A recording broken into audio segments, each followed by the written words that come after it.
Hi, ഞാൻ Ambadi from Hair Craft. So hair ട്രാൻസ്പ്ലാന്റേഷനെ പറ്റി ആലോചിക്കുന്ന എല്ലാവരുടെയും ഒരു മെയിൻ ആയിട്ടുള്ള ഒരു കൺസേൺ എന്ന് പറഞ്ഞാൽ നമുക്ക് എത്ര ദിവസം ലീവ് എടുക്കേണ്ടി വരും, ഇപ്പോൾ ഒരുപാട് ദിവസം ലീവ് വേണ്ടി വരുമോ, അങ്ങനെയൊക്കെയുള്ള കുറേ കൺസേൺ ഉള്ള ആൾക്കാരുണ്ട്. സോ നമുക്ക് ഹെയർ ക്രാഫ്റ്റിൽ ഹെയർ ട്രാൻസ്പ്ലാന്റേഷൻ ചെയ്ത ഒരാളെ പരിചയപ്പെടാം.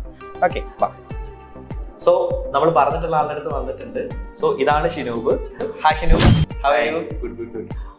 ഷിനൂബിന്റെ വർക്ക് സ്പേസിലാണ് നമ്മളിപ്പോൾ ഉള്ളത്. ഷിനൂബിന്റെ പ്രൊസീജിയർ 2 ദിവസം പ്രൊസീജിയർ ആയിരുന്നല്ലോ. അപ്പൊ എങ്ങനെ ഉണ്ടായിരുന്നു നമ്മുടെ ഹെയർ ക്രാഫ്റ്റിലെ 2 ദിവസത്തെ എൻ്റെ പ്രൊസീജിയറിന്റെ എക്സ്പീരിയൻസ് എങ്ങനെ ഉണ്ടായിരുന്നു?